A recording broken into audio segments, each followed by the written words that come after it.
Hanya Engkau yang kami sembah. Hanya Engkau yang kami tinggikan. Tuhan Yesus, Engkaulah dambaanku. Tuhan Yesus, Engkaulah pengharapanku. Terima kasih Tuhan, hari ini kami bisa beribadah. Kita bisa duduk mendekat di kaki Tuhan Yesus Kristus. Rindu belajar, rindu agar kita makin mengenal hati Tuhan. Hari ini biarlah Roh Kudus yang bergerak, Roh Kudus yang berbicara, Roh Kudus yang menanamkan setiap benih ilahi yang Tuhan mau sampaikan kepada setiap orang yang ada di tempat ini. Tidak ada satupun dari antara yang hadir di tempat ini yang terlewatkan. Setiap orang akan mendapatkan berkat daripada firman Tuhan sendiri. Setiap orang mendapatkan pesan daripada Roh Kudus sendiri. Saat ini Tuhan, persiapkan hati kami, persiapkan hamba sebagai penyampai firman-Mu. Terima kasih Tuhan. Hanya di dalam nama Tuhan Yesus Kristus. Semua yang percaya katakan, amin. Sebelum duduk, coba sapa sebelah-sebelahnya. Happy Sunday, God bless you. Silakan duduk. Di bulan di mana kita belajar mengenai janji-janji Allah, saya rindu untuk membagikan, kita belajar semua bersama-sama mengenai orang-orang yang mempunyai iman, orang-orang yang benar-benar dicatat oleh Alkitab, yang mempunyai iman untuk mencapai, menggapai, dan mendapatkan janji-janji Allah. Salah satunya, hari ini, saya rindu untuk membagikan, kita bersama-sama belajar ya, mengenai Abraham. Siapa yang rindu untuk belajar dari firman Tuhan lebih lagi? Coba angkat tangannya. Wow, puji Tuhan. Ini jam di mana memang jam yang paling populer ya. Ini memang semua orang pinginnya yang jam 10. Selama saya berada di gereja Marsyaron 20 tahun, kayaknya saya ibadah jam 10 cuma 3 kali. Jadi saya sendiri jarang sekali jam 10. Saya mengucap syukur, ini merupakan salah satu kasih karunia untuk saya bisa berada di tempat ini. Saya ajak kita belajar bersama-sama ya dari Abraham. Bagaimana imannya bisa menggapai janji Tuhan yang diberikan untuk Abraham. Kita baca dari Ibrani 11. Mulai dari ayat 8. Kata-katanya demikian. Karena iman, Abraham taat. Ketika ia dipanggil untuk berangkat ke negeri yang akan diterimanya menjadi milik pusakanya. Lalu ia berangkat dengan tidak mengetahui tempat yang ia tujui. Ini adalah satu tahapan iman Abraham. Iman Abraham begitu perlu kita pelajari bersama-sama. Sampai di Ibrani 11 itu, imannya Abraham itu diperjelas. Kalau menurut saya sampai ada 4 tahap.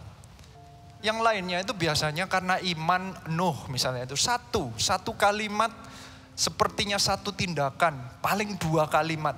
Tetapi di Ibrani 11 ini yang mengenai kehidupan Abraham itu menurut saya ada 4 poin yang dijelaskan. Hanya di Ibrani 11. Saya percaya Tuhan itu dengan sengaja itu memberikan highlight bagi kita semua untuk belajar. Memberikan highlight kepada Anda dan saya untuk belajar bagaimana Abraham bisa menjadi pahlawan iman.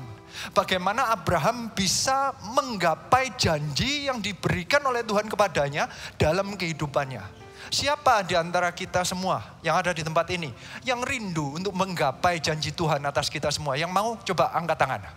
Wow, semuanya mau ya. Oleh karena itu mari kita belajar. Ini poin pertama atau tahapan pertama dari iman Abraham. Yang pertama adalah mulai bergerak. Dari ayat Ibrani 11 ayat 8 dikatakan demikian tadi saya sudah bacakan. Ketika ia dipanggil untuk berangkat, ada kata-kata berangkat. Siapa yang percaya kita semua dipanggil Tuhan? Kalau ada tempat ini, saya percaya kalian semua dipanggil Tuhan. Yang percaya, coba katakan amin. Kalau kita dipanggil Tuhan, pasti ada tindakan atau reaksi di mana menunjukkan bahwa kita itu setuju atau sepakat dengan panggilannya.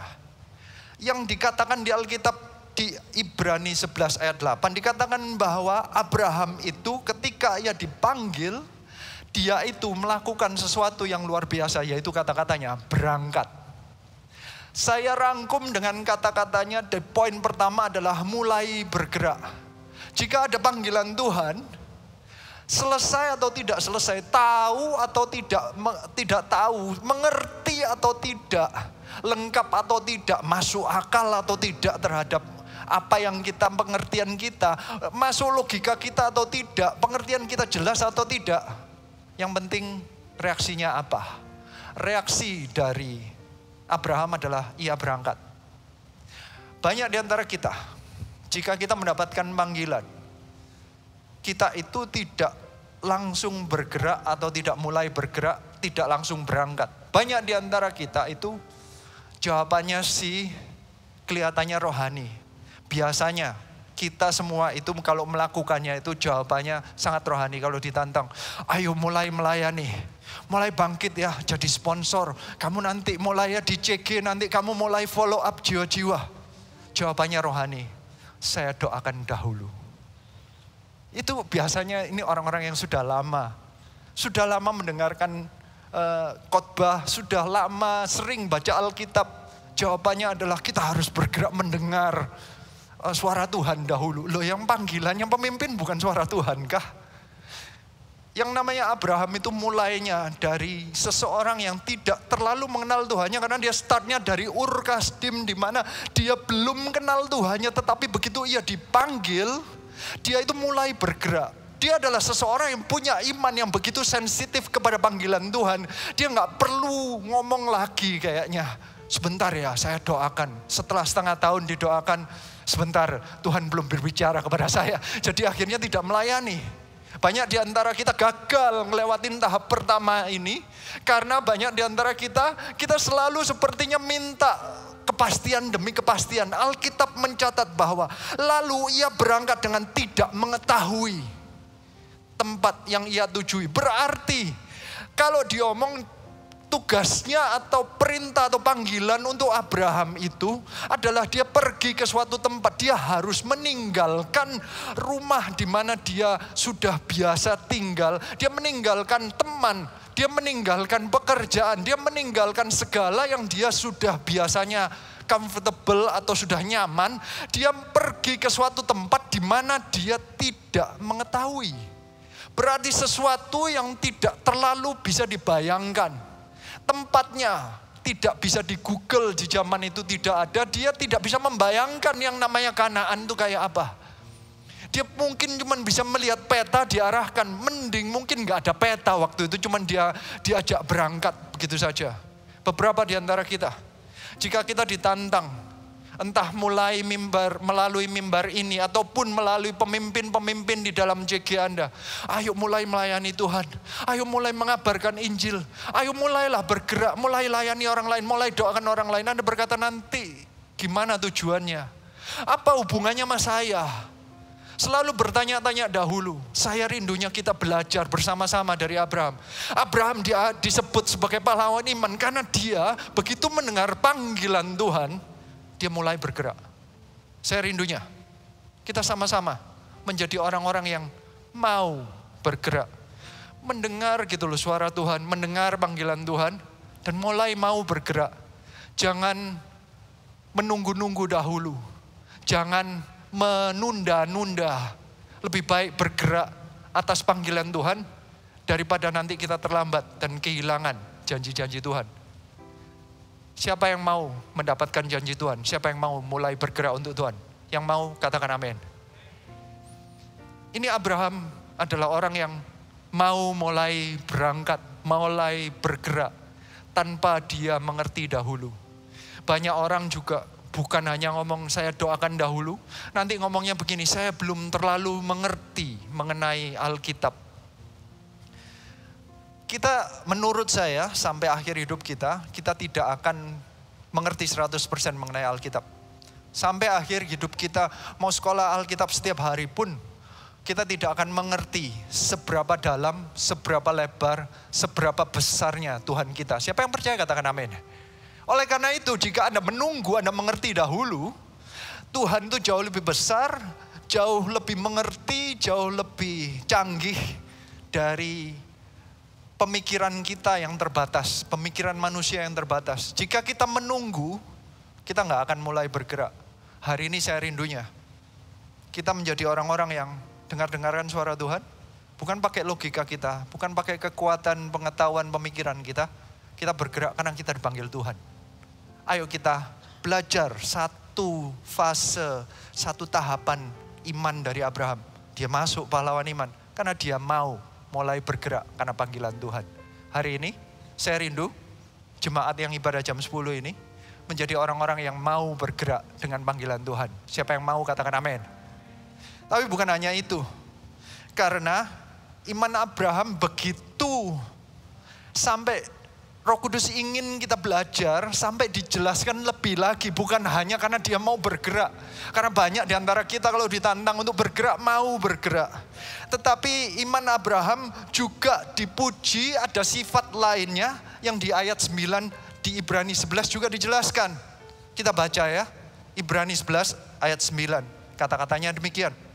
Karena iman, ia diam di tanah yang dijanjikan itu seolah-olah di suatu tanah yang asing, dan di situ ia tinggal di kemah dengan Ishak dan Yakub yang turut menjadi ahli waris janji yang satu itu. Sebab ia menanti-nantikan kota yang mempunyai dasar yang direncanakan dan dibangun oleh Allah. Ini adalah sifat atau sikap kedua dari iman Abraham. Dia mempunyai iman yang tetap bertahan. Ini poin keduanya. Kenapa kok saya sebutkan tetap bertahan? Karena kata-katanya di ayat 9 dikatakan demikian. Karena iman ia diam. Sifat iman itu bukan hanya mulai bergerak. Itu salah satu sifatnya.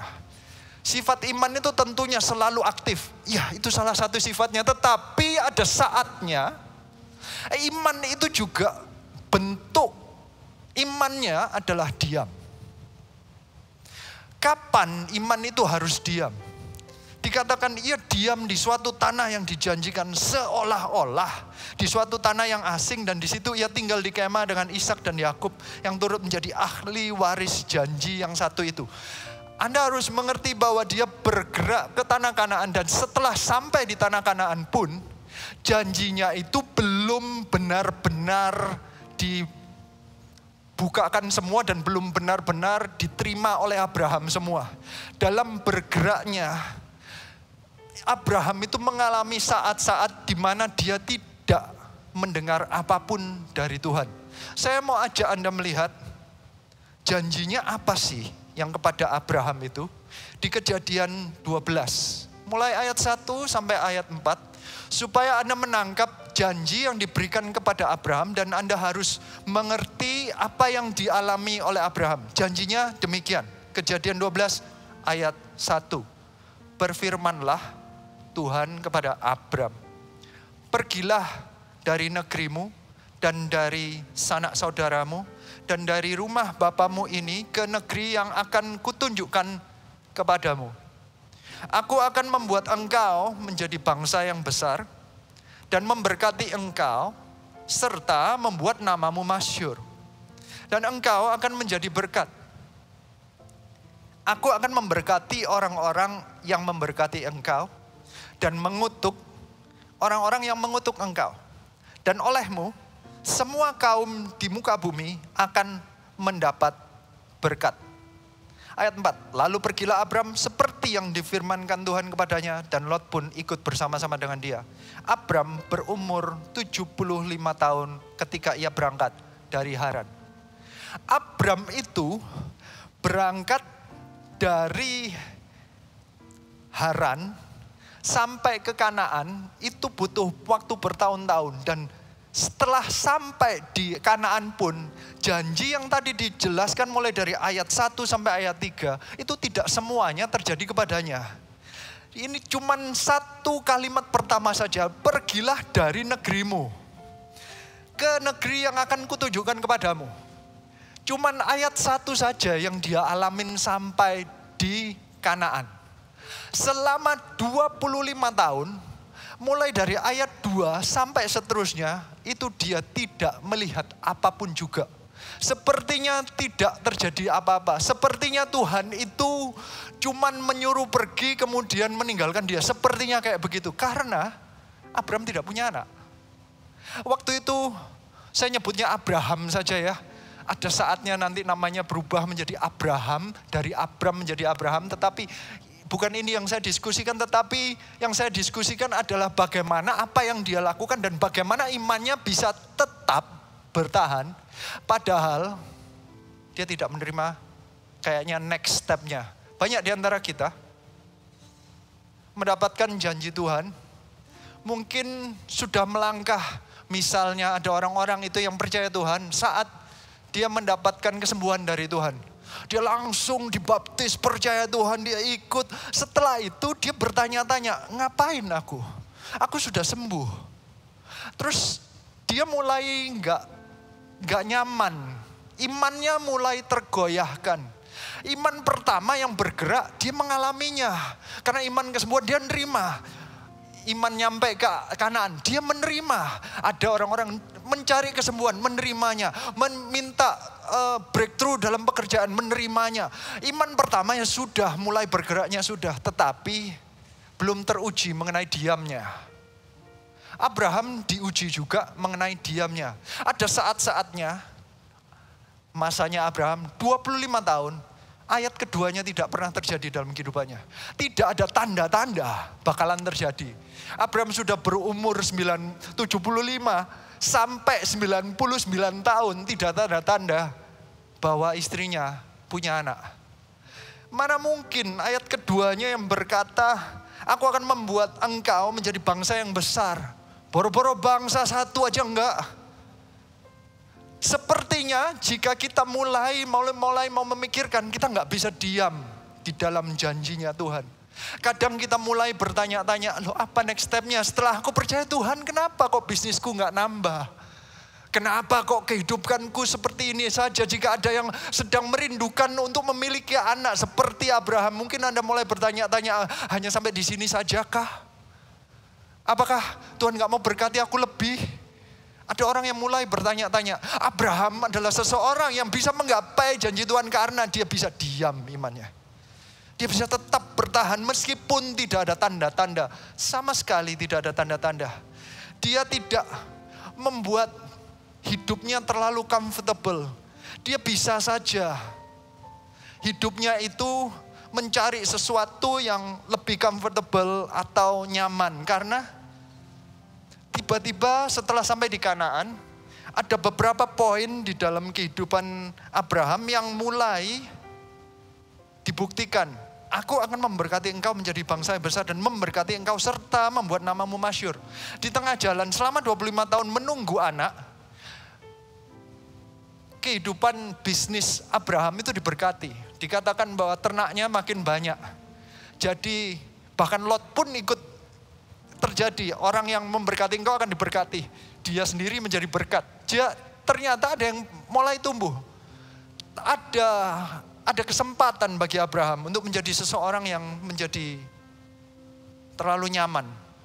Dia tidak lagi menaruh iman kepada bangsa yang besar. Dia mungkin memberkatinya mungkin dengan ternak kali ya. Mulai memikirkan mungkin beberapa di antara kita mungkin kalau nanti saya jadi orang Kristen mungkin Tuhan akan memberkati saya menjadi bisnismen yang sukses. Saya akan memberkati gereja hanya dengan uang saya saja. Mungkin Tuhan cuma mau memberkati dengan ternaknya saja. Tetapi Tuhan berkata, Tuhan akan membuat engkau menjadi bangsa yang besar. Saya percaya kita semua akan dipakai Tuhan untuk menjadi contoh bagi banyak orang di sekeliling kita. Siapa yang percaya katakan amin. Anda bukan hanya menjadi seorang Kristen yang akan diberkati bisnisnya atau karirnya, tetapi menjadi seseorang yang nanti menjadi contoh sehingga Anda dan keluarga Anda dan orang-orang sekeliling Anda itu sepertinya menjadi bangsa. Anda mau dipakai Tuhan untuk menjadi contoh bagi orang lain. Anda mau dipakai Tuhan untuk memberkati banyak orang lain. Bukan hanya dari kepunyaan Anda, tetapi dari kehidupan Anda. Siapa yang percaya katakan amin. Abraham tidak pernah patah semangat. Dia tetap bertahan. Meskipun janji Tuhan itu kelihatannya tidak masuk akal lagi. Apakah kita bisa? Apakah mungkin Anda dan saya menjadi orang yang punya iman yang sama dengan Abraham? Iman yang saat tidak ada tanda-tanda, kita tetap percaya kepada janji Tuhan. Dikatakan di Ibrani 11 ayat 10, sebab ia menanti-nantikan kota yang mempunyai dasar, yang direncanakan dan dibangun oleh Allah. Orang yang menanti-nantikan kota itu berarti orang yang menganggap bahwa suatu saat akan ada bangsa dari kehidupannya dia. Padahal dia gak punya anak, satu pun gak punya. Dia tetap menanti-nantikan janji Tuhan. Siapa yang percaya bahwa Anda akan dipakai Tuhan? Siapa yang percaya katakan amin. Meskipun sekarang Anda bukan pemimpin, mungkin pun sekarang Anda belum mengerti Alkitab terlalu banyak. Tetapi biarlah engkau tetap menanti-nantikan. Tuhan akan pakai kehidupanmu. Tuhan akan pakai kehidupanmu untuk membawa engkau dan seluruh keluargamu untuk percaya Tuhan. Siapa yang percaya katakan amin. Bukan hanya itu, engkau dan seluruh keluargamu dan teman-temannya akan percaya Tuhan. Siapa yang percaya katakan amin. Akan terjadi kota di sekeliling Anda yang dibangun oleh Tuhan. Yang nantinya itu mulainya dari Anda. Abraham adalah seseorang yang meskipun tidak ada tanda-tanda, dia tetap bisa menanti-nantikan kota itu. Bahkan dijelaskan lebih lagi, itu poin keduanya, dia tetap bertahan, tetap tekun. Yang ketiga, poin ketiga, dia mengenal karakter Allah. Di Ibrani 11 ayat 11 dikatakan demikian. Karena iman ia juga dan Sarah beroleh kekuatan untuk menurunkan anak cucu. Walaupun usianya sudah lewat. Karena ia menganggap dia yang memberikan janji itu setia. Abraham ini luar biasanya, janjinya bukan hanya dia adalah orang yang aktif, dia mau bergerak, dia mendengarkan suara Tuhan. Tetapi dia bisa bertahan, dia adalah orang yang dia setia, dia mau menunggu, dia tuh orangnya sabar menunggu janji Tuhan. Tapi bukan hanya itu. Ini yang ketiga, dia itu mengenal karakter Allah. Poinnya adalah gini maksudnya. Karena ada kata-kata di ayat 11, di kalimat kedua, walaupun usianya sudah lewat. Kata-kata lewat itu muncul bagi saya karena ada kata-kata lewat itu berarti ini sudah gak masuk akal. Ini sudah secara logika tidak mungkin. Secara keinginan manusia, secara kemampuan manusia, secara logika dan hukum manusia tidak mungkin terjadi. Sesuatu ini sudah lewat. Kalau sudah lewat itu berarti dia hanya menggantungkan bukan dari logika dan tanda-tanda. Karena malah tanda-tandanya menunjukkan bahwa dia makin tua. Ayat 12 dikatakan demikian. Itulah sebabnya maka dari satu orang, malahan orang yang telah mati pucuk, terpancar keturunan besar seperti bintang di langit dan seperti pasir di tepi laut yang tidak terhitung banyaknya. Kata-kata mati pucuk itu adalah tanda-tanda yang secara fisik sudah lewat. Hanya untuk punya anak saja ini sudah gak mungkin, sudah mati pucuk. Sudah gak ada kalau ini maafkan saya kalau menyebutkan secara saintifiknya ya. Mungkin kalau di tes sperma itu sudah spermanya 0. Gak ada yang bisa hidup. Gak ada yang bergerak. Umurnya sudah terlalu tua. Spermanya pun juga pakai tongkat kali ya. Gak ada yang bisa nyampe. Sudah gak mungkin punya anak. Mati pucuk kata-katanya. Iman Abraham itu ditulis di Ibrani. Karena dia adalah seseorang yang meskipun tanda-tanda di sekelilingnya sudah tidak menunjukkan tanda-tanda yang positif, dia tetap percaya kepada Tuhan. Apakah kita bisa melakukan hal ini? Apakah mungkin kita punya iman yang seperti ini? Saya rindu kita belajar ini. Saya berkata kita karena saya pun belajar.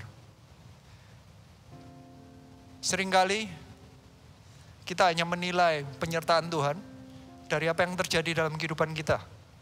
Tanda-tanda yang kita bisa lihat. Jika bisnis kita nambah, kita merasa bahwa Tuhan menyertai kita.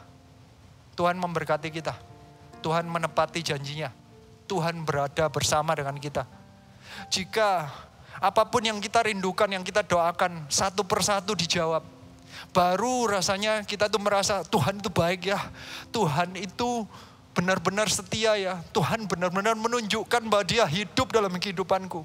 Tetapi jika dalam kehidupanmu bukannya bisnisnya naik, tetapi malah ada tekanan. Bukannya kehidupannya makin sehat, tapi malah makin ada yang sakit. Makin ada pandemi yang menekan bisnis Anda. Makin ada keluarga yang kena penyakit mungkin. Anda mulai bertanya-tanya, apakah Tuhan masih beserta dengan kita atau tidak? Kata-kata lewat ini adalah kata-kata di mana ada orang yang punya iman seperti Abraham yang tidak bergantung kepada tanda-tanda sekeliling tetapi bergantung kepada pengenalannya akan karakter Tuhan. Di ayat 11 dikatakan bahwa walaupun usianya sudah lewat, karena ia menganggap Dia Tuhannya yang memberikan janji itu setia. Kenapa Abraham bisa punya iman seperti itu? Karena dia lebih bergantung kepada pengenalan karakternya kepada Tuhan daripada tanda-tanda di sekeliling dia. Dia tidak peduli keadaan sekeliling seperti apa. Dia lebih percaya bahwa Tuhan itu baik. Siapa yang percaya Tuhan itu baik? Ada penyakit, ada pandemi atau tidak? Selama kita percaya bahwa Tuhan itu baik, Anda bisa melewati pandemi ini. Siapa yang percaya katakan amin. Ini saatnya berikan tepuk tangan bagi Tuhan. Karena Dia adalah Allah yang setia. Pada hari ini kita mempunyai iman seperti Abraham.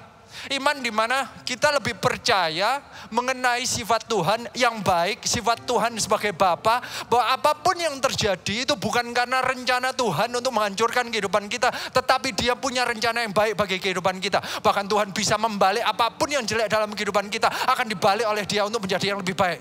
Siapa yang percaya katakan amin. Ini saatnya untuk kita punya iman seperti Abraham, meskipun lewat tanda-tandanya, kita tetap percaya kepada Allah yang setia. Lebih baik aku percaya kepada karakter Tuhan daripada aku mempercayai kondisi sekelilingku. Apalagi di zaman kita sekarang ini. Sekeliling kita nggak ada tanda-tanda yang positif sepertinya. Lagi naik, kadang turun lagi. Nanti lagi baik, nanti ada varian baru. Lagi mau dibuka, nanti ada pengetatan lagi. Harus hati-hati, harus semuanya masih belum terjadi seperti yang kita bayangkan. 25 tahun Abraham, meskipun lewat, dia tetap mempunyai sikap yang sepertinya tetap menanti-nantikan. Bahkan ayat 13 menjelaskan lagi, sikapnya dia itu, kita baca dahulu, dalam iman, mereka semua ini telah mati sebagai orang-orang yang tidak memperoleh apa yang dijanjikan itu. Tetapi yang hanya dari jauh melihatnya dan melambai-lambai kepadanya. Dan yang mengakui bahwa mereka adalah orang asing dan pendatang di bumi ini. Sebab mereka yang berkata demikian menyatakan bahwa mereka dengan rindu mencari suatu tanah air.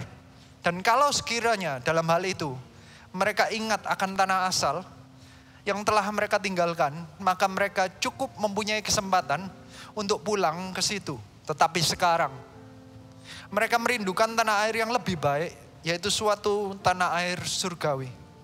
Sebab itu Allah tidak malu disebut Allah mereka, karena Ia telah mempersiapkan sebuah kota bagi mereka.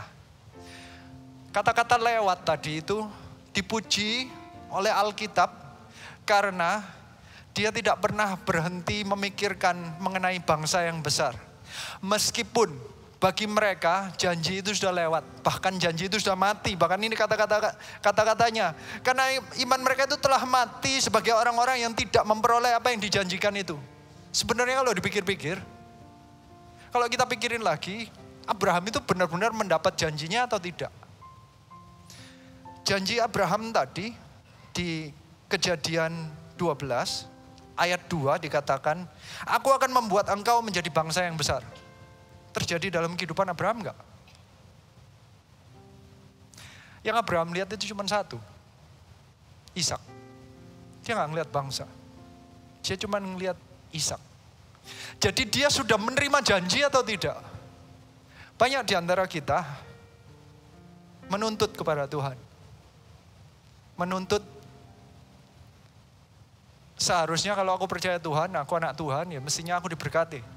Banyak di antara kita itu masuk dalam kekristenan itu sepertinya mempunyai bayangan sendiri dan mempunyai pemikiran sendiri bahwa Tuhan itu harus begini, Tuhan itu harus begitu. Abraham enggak. Abraham tidak menuntut. Bahkan jika dia tidak mendapatkan bangsa yang besar pun, dia menanti-nantikan. Dia tahu bahwa kalau dia enggak dapat sekarang, dia bisa dapatkannya di surga.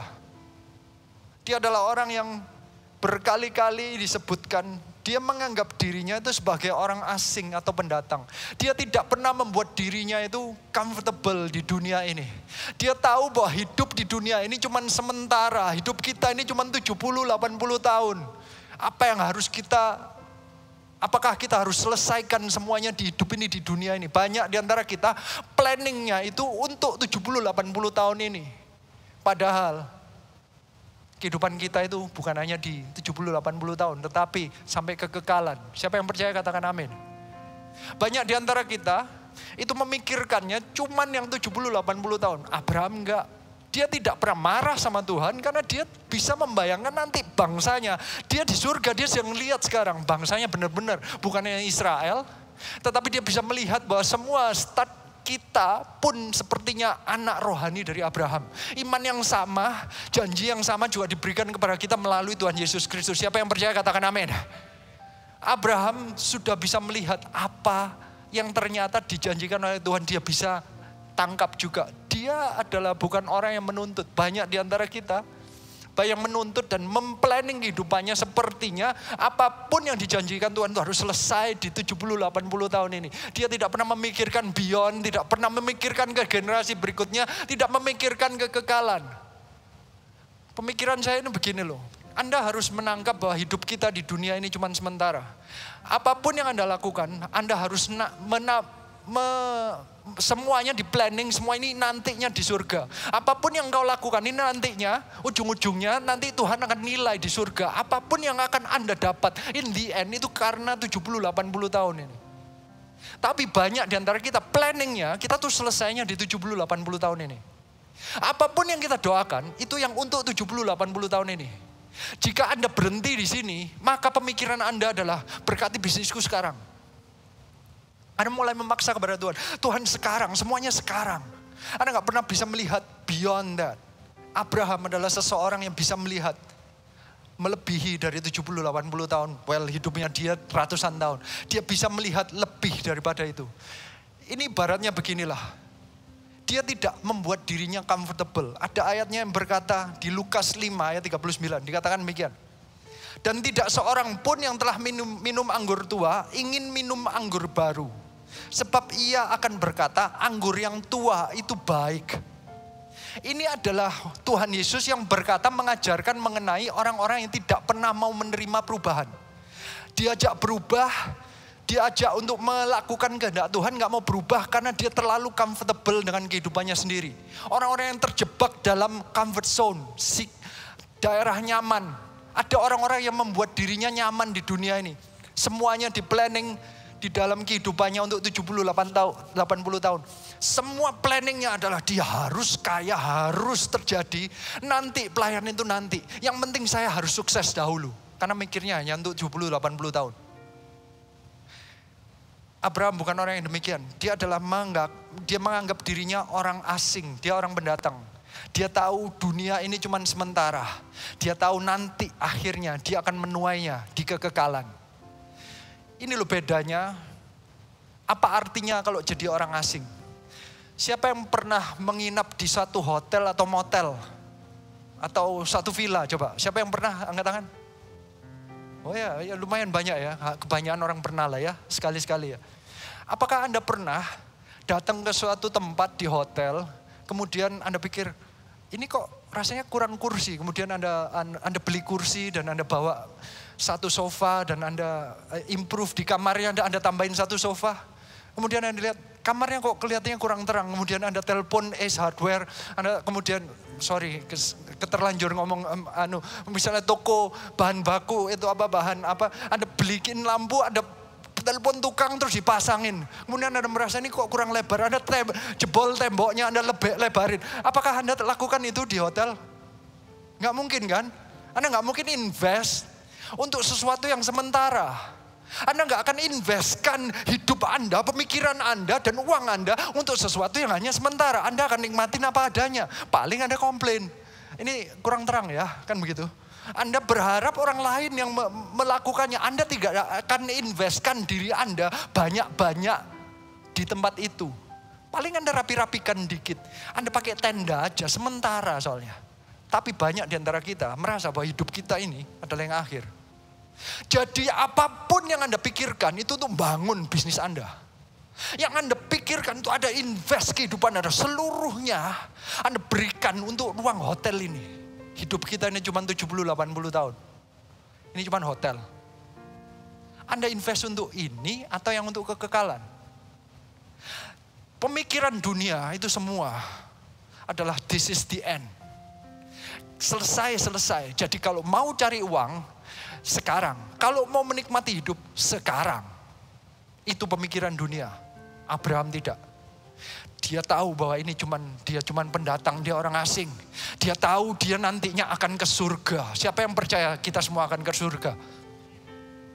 Kalau kita mau ke surga, investment Anda di surga atau di bumi ini? Apa yang Anda pikirkan dari hari ke hari? Apa yang Anda investkan dari hari ke hari? Tahun 2012, saya mulai menangkap mengenai konsep ini. Pastor Philip sudah berkali-kali menjelaskan mengenai visi kerajaan Allah, 1000 gereja 1 juta murid. Saya pikir itu hanya pemikiran dari pendeta, karena itu adalah visinya pendetanya. Saya sebagai jemaat, karena saya bukan full timer, pemikiran saya, of course saya support lah. Saya berusaha untuk menjadi jemaat yang baik. Tetapi saya tidak akan invest kehidupan saya untuk 1000 gereja 1 juta murid. Tapi setelah saya menangkap konsep dari orang asing atau pendatang yang dilakukan oleh Abraham, saya mulai mengerti bahwa seharusnya 1000 gereja 1 juta murid itulah yang sebenarnya adalah visi yang lebih kekal daripada apapun yang Anda pikirkan. Entah itu pengembangan bisnis Anda, entah itu mengenai kesenangan Anda, liburan Anda berikutnya, semua itu cuma sementara. Apakah Anda harus invest kehidupan Anda dan seluruh pemikiran Anda untuk yang sementara atau untuk yang kekal? Abraham tahu, dia menaruh kehidupannya di sesuatu yang kekal, bukan yang sementara. Dia memposisikan dirinya sebagai seorang asing dan pendatang. Dia selalu rindu mencari tanah air yang dia belum tentu lihat saat itu juga. 1000 gereja dan 1 juta murid, saya tidak bisa bayangkan bagaimana terjadinya. Mungkin itu sesuatu yang cuman rindu melihat. Mungkin kita cuman kata-katanya di sini adalah menggapai dari jauh. Mungkin nanti diselesaikan anak kita, generasi berikutnya. Tetapi saya akan invest hidup saya, pemikiran saya untuk visi yang kekal ini. Tuhan itu turun ke bumi, mati di atas kayu salib untuk menyelamatkan jiwa demi jiwa. Itu visinya dia. Visinya Tuhan itu untuk menyelamatkan jiwa demi jiwa. Itulah yang kekal. Itulah buah yang dicari oleh Tuhan yang kekal. Hidup kita itu tujuannya bukan untuk mencari uang, tetapi untuk menghasilkan bangsa yang besar mengikut Tuhan Yesus Kristus. Siapa yang percaya katakan amin. Di tengah jalan, sama seperti Abraham, dia pun akan dibuat masyhur namanya.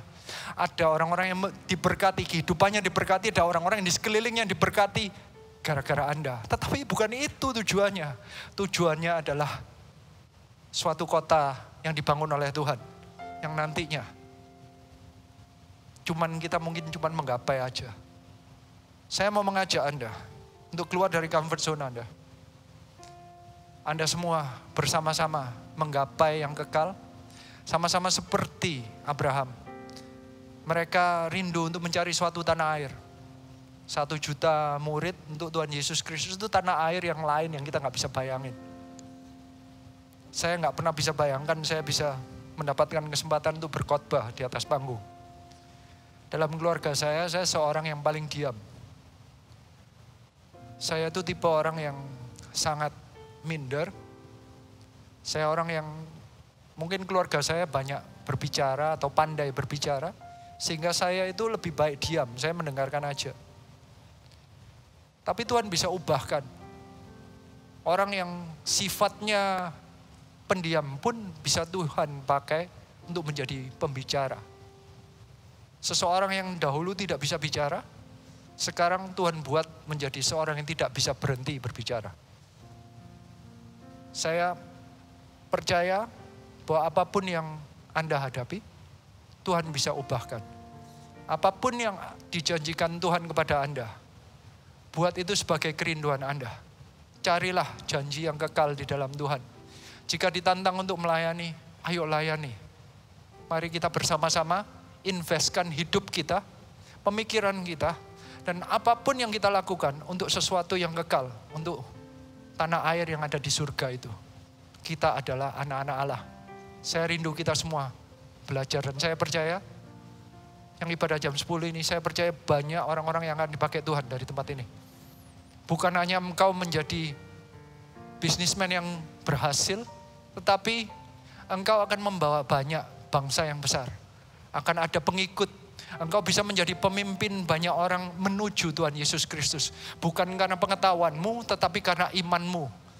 Bukan karena kehebatanmu, tetapi karena engkau mau bersama-sama dengan para pemimpin kita menjalankan visi kerajaan Allah yang kekal. Tapi bukan hanya itu. Iman Abraham ada poin keempatnya. Di ayat 17 kita belajar. Karena iman, maka Abraham tak kalah dicobai mempersembahkan Ishak. Ia yang telah menerima janji itu, rela mempersembahkan anaknya yang tunggal. Walaupun kepadanya telah dikatakan, keturunan yang berasal dari Ishaklah yang akan disebut keturunanmu. Karena ia berpikir bahwa Allah berkuasa membangkitkan orang-orang, sekalipun dari antara orang mati. Dan dari sana, ia seakan-akan telah menerimanya kembali. Ini adalah poin keempat dari iman Abraham. Poin keempatnya adalah merelakan keinginan pribadi. Banyak di antara kita kalau ditantang, melayani, mau. Tetapi selalu diimbang-imbangkan. Dan ujung-ujungnya kalau ditimbang-timbang, keinginan pribadilah yang jauh lebih diprioritaskan. Abraham menjadi seorang pahlawan iman. Karena dia adalah seseorang yang bisa menimbang keinginan pribadinya. Bahkan ini yang janji yang dari Tuhannya. Itu bisa ditaruh lebih rendah prioritasnya daripada prioritasnya Tuhan. Dia bisa mengutamakan kehendak Tuhan dan merelakan keinginan pribadinya. Dia adalah seseorang yang bukan hanya tidak mencari kenyamanan di masa ini, tetapi kenyamanan yang sudah diterimanya pun, jika dicabut pun, dia bisa berkata, tidak apa untuk aku. Karena dia adalah seseorang yang lebih baik dekat kepada Tuhan. Dia memilih untuk mencintai Tuhan daripada mencintai janjinya. Banyak di antara kita perjalanannya itu sampai di level kalau diberikan iman, diberikan tantangan mau jalan. Setelah itu mau setia. Setelah mendapatkan janjinya, kita sukacita, tapi saat janjinya mulai ditarik, mulai bertanya-tanya. Apakah Tuhan masih sayang kepada saya? Apakah Tuhan masih setia kepada janjinya? Abraham adalah orang yang punya iman yang sudah dites keempat levelnya. Sampai level dia tidak lagi berpegang hanya kepada apapun yang diingininya. Ishak adalah anak yang dia kasihi. Apakah kasihmu kepada Tuhan jauh lebih besar daripada kasihmu kepada apapun yang kau miliki saat ini? Itu tantangan yang terberat, yang juga perlu kita pertanyakan sampai akhir hidup kita. Saya sih tidak mau, saya tidak kepingin saya dites, dicobai mengenai hal ini. Tetapi mungkinkah jika kita melalui hal ini, kita bisa memilih bahwa kita lebih sayang pada Tuhan daripada apapun yang kita miliki di dunia ini? Ini tes yang dilalui oleh Abraham. Bahkan dia itu adalah orang yang bisa mengambil kesimpulan bahwa karena ini mengenai suatu kehidupan seseorang. Ayat 19 berkata, karena ia berpikir bahwa Allah berkuasa membangkitkan orang-orang sekalipun dari antara orang mati. Dan dari sana ia seakan-akan telah menerimanya kembali. Dia adalah orang yang sepertinya hidup di masa depan. Belum ada yang berkhotbah mengenai kebangkitan, tetapi dia sudah percaya kebangkitan. Dia begitu percaya kepada Tuhannya. Meskipun dia kehilangan sesuatu, kehidupan pun dia percaya Tuhan bisa membangkitkannya kembali. Dia bisa mempercayainya, mengimani bahwa Allahnya adalah Allah yang dia butuhkan. Dia gak perlu yang lain. Bahkan apapun yang Tuhan sudah berikan, kalau mau diambil kembali, Tuhan bisa kembalikan lagi. Apakah kita punya iman seperti Abraham? Apakah jika kita melewati ini, kita bisa melaluinya? Saya rindu kita semua bisa belajar dari Abraham. Dan kita percaya nanti kita akan bisa melaluinya seperti Abraham. Karena kita belajar dari Abraham. Roma 8 ayat 17 dikatakan, dan jika kita adalah anak, maka kita juga adalah ahli waris. Maksudnya, orang-orang yang berhak menerima janji-janji Allah, yang akan menerimanya bersama-sama dengan Kristus. Yaitu jika kita menderita bersama-sama dengan Dia, supaya kita juga dipermuliakan bersama-sama dengan Dia. Ternyata ayat firman Tuhan itu meskipun menjelaskan bahwa imannya Abraham itu displit menjadi 4 poin. Tetapi ujung-ujungnya kita menerima semua janji itu hanya sebagai warisan. Warisan itu adalah sesuatu yang sudah dikerjakan oleh orang lain dan diberikan kepada kita secara cuma-cuma hanya karena status. Berarti bukan karena kita layak menerimanya, bukan karena kita mampu, bukan karena kita berhak, bukan karena usaha kita, tetapi karena kasih karunia. Siapa yang percaya katakan amin. Di dalam Tuhan Yesus Kristus kita berhak menerima setiap janji Allah. Tinggal kata-katanya, jika kita adalah anak. 4 sikap iman Abraham itu menunjukkan Abraham adalah anak Allah. Apakah kita juga punya sikap iman yang sama seperti Abraham sebagai anak Allah? Kita tinggal menunjukkan sikap iman hati kita agar kita menunjukkan kita adalah anak, kita berhak menerima janji Allah. Apapun yang Tuhan janjikan, keselamatan, perlindungan Tuhan, penyertaan Tuhan, kita akan menerima selama kita punya sikap hati anak. Hari ini Tuhan sedang mengajak orang-orang yang ada di dalam ibadah ini untuk menjadi seorang anak. Saya mengalaminya dalam kehidupan saya berkali-kali.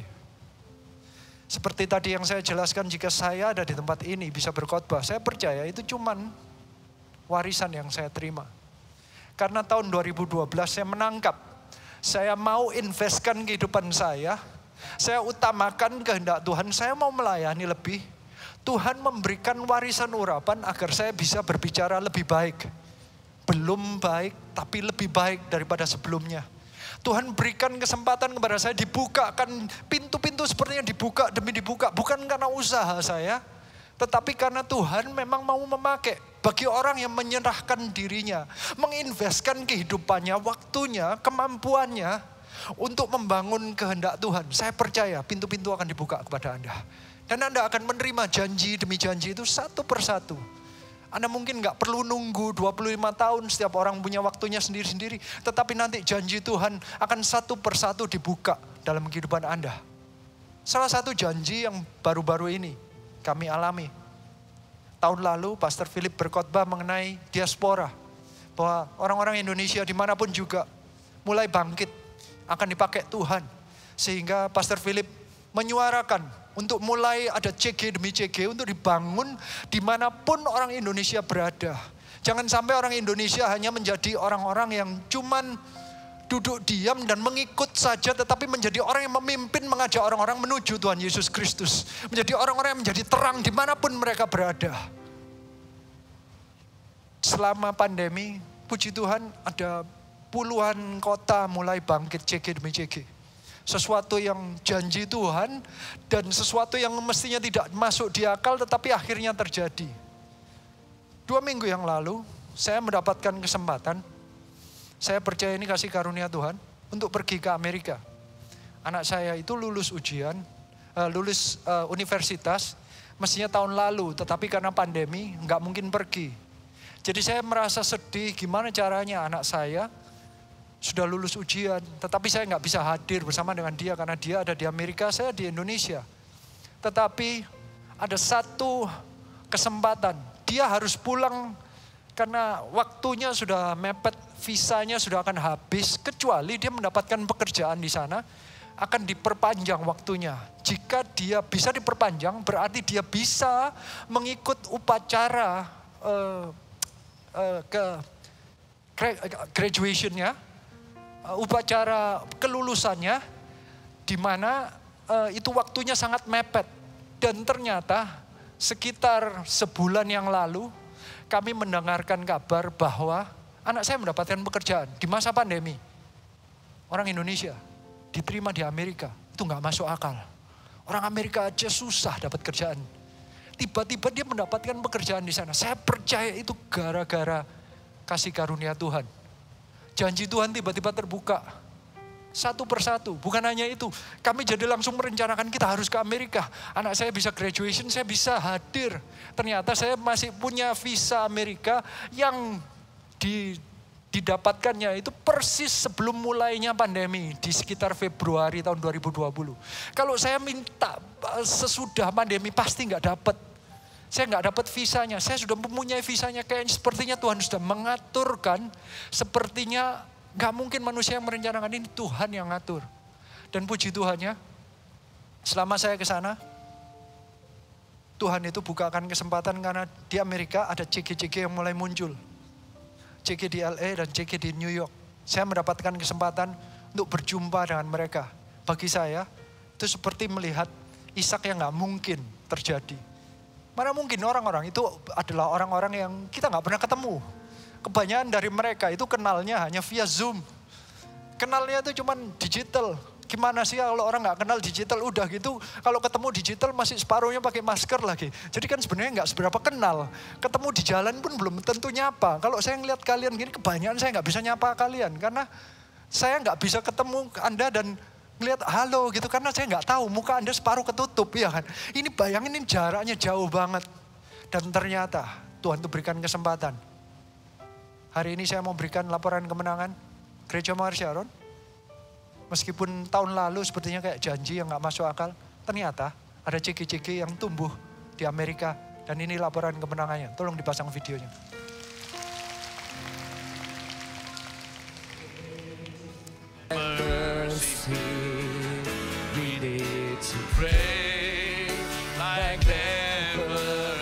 Karena diberikan Tuhan kemenangan yang besar.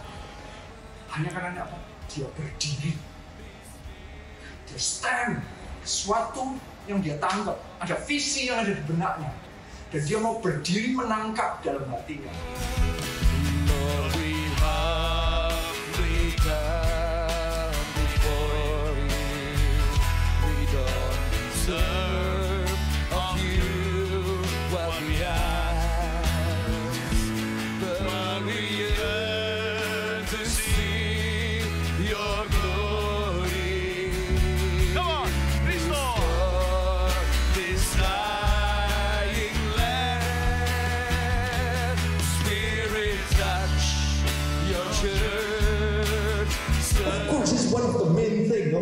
Yesus mati di atas kayu salib untuk menyelamatkan kita semua. Tapi di tengah jalan, Tuhan itu punya purpose untuk setiap kehidupan Anda. Siapa yang percaya katakan amin.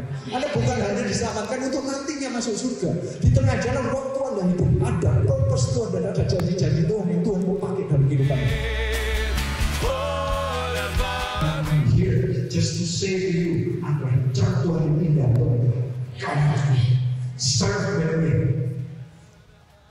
This is worth it. At least I can see you. Ini yang membuat saya melayani di masa ada orang yang memuji atau tidak. Ini yang membuat saya tetap melayani di masa saya merasa ini membosankan atau tidak.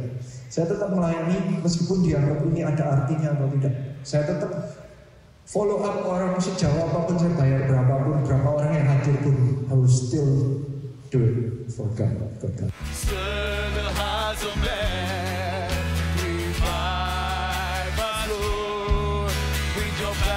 Once again, I want to care for others like Jesus cared for me. Let your rain fall upon me. Berikan tepuk tangan bagi Tuhan Yesus Kristus. Bagi saya waktu di Amerika itu saya merasa seperti mimpi gitu. Gak mungkin sepertinya. Gak mungkin di masa pandemi ini kok saya bisa ada di Amerika, bisa ketemu orang-orang yang dari nothing, tiba-tiba ada orang-orang yang mau menyerahkan dirinya untuk bersama-sama dengan kita membangun 1000 gereja dan 1 juta murid.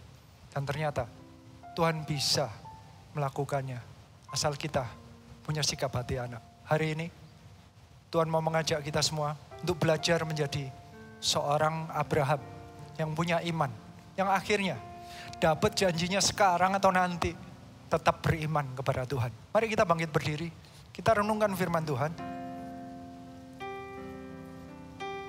Dengan menyanyikan satu lagu ini, dan saya rindu untuk berdoa bagi Anda.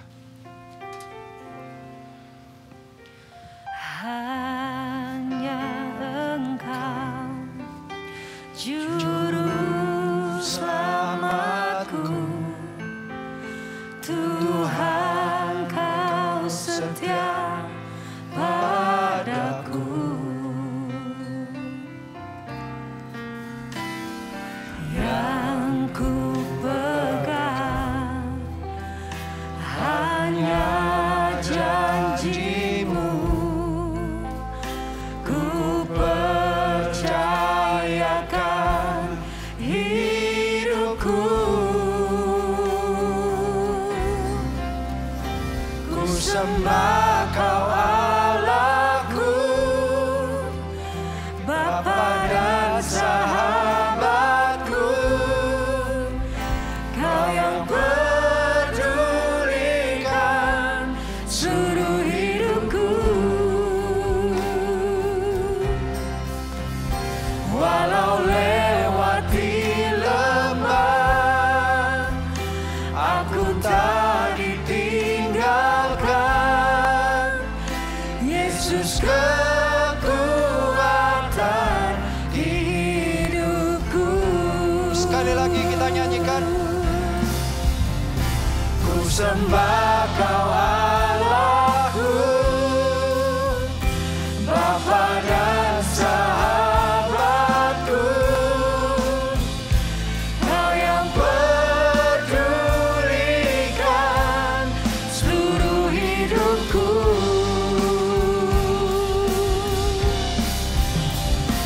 Walau lewati lembah, aku tak ditinggalkan. Yesus kekuatan di hidupku. Mari kita tundukkan kepala. Saya rindu mendoakan. Ada 4 tahap iman dari Abraham. Yang tahap pertama adalah mulai bergerak. Saya rindu ada orang-orang yang di tempat ini yang sudah dipanggil Tuhan tetapi masih ragu-ragu. Jangan menunda lagi. Bilang kau punya iman seperti Abraham. Mulai bergerak. Orang-orang yang tahu bahwa dia dipanggil Tuhan tetapi masih ragu-ragu. Masih berusaha mencerna dengan kekuatan sendiri, dengan pengetahuan sendiri, dengan kekuatan sendiri. Merasa gak mampu, merasa gak layak. Biarlah saat ini engkau mendengarkan panggilan Tuhan. Tuhan memanggil engkau mulai bergerak.